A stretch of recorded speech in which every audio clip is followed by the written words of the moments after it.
ಮುದ್ದೇಬಿಹಾಳದ ಬನಶಂಕರಿ ಮತ್ತು ಮಹಬೂಬನಗರ ಮೂಲಕ ಹಾದು ಹೋಗಿರುವ ನಾಲ್ತೋಡ್ ರಸ್ತೆ ಮಧ್ಯದ ಡಿವೈಡರ್ಗೆ ಗ್ರೀನ್ ಬಟ್ಟೆಯನ್ನು ಹಾಕುವ ಮೂಲಕ ಗಿಡಗಳನ್ನು ಸಂರಕ್ಷಿಸಲಾಗುತ್ತಿದೆ.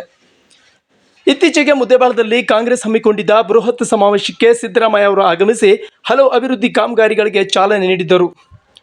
ಬಳಿಕ ಕವಡಿಮಟ್ಟಿಯಲ್ಲಿ ಸಂಗೊಳ್ಳಿ ರಾಯಣ್ಣ ಮೂರ್ತಿಯನ್ನು ಅನಾವರಣಗೊಳಿಸಲು ಹೋಗುವ ರಸ್ತೆ ಮಧ್ಯೆ ಜಾಲಿಮುಳ್ಳು ಹಾಕಲಾಗಿದ್ದು, ಇದನ್ನು ಅಪಶಕುನ ಎಂದು ಸಾರ್ವಜನಿಕರು ಭಾವಿಸಿದ್ದರು. ಅಷ್ಟೇ ಅಲ್ಲದೆ ಆ ಜಾಲಿ ಕಂಟಿಗಳನ್ನು ತೆಗೆದುಹಾಕುವಂತೆ ಗುತ್ತಿಗೆದಾರರಿಗೆ ಹಾಗೂ ಪುರಸಭೆ ಮತ್ತು PWDಗೆ ಬಡಾವಣೆಯ ನಿವಾಸಿಗರು ಒತ್ತಾಯಿಸಿದರು. ಜೊತೆಗೆ ಪತ್ರಿಕಾ ಹೇಳಿಕೆ ನೀಡಿ ಸುದ್ದಿ ಕೂಡ ಪ್ರಸಾರ ಮಾಡಲಾಗಿತ್ತು. ಈ ಹಿನ್ನೆಲೆಯಲ್ಲಿ ಡಿವೈಡರ್ಗೆ ಹಾಕಲಾಗಿದ್ದ ಜಾಲಿ ಮುಳ್ಳನ್ನು ತೆಗೆಯಲಾಗಿತ್ತು.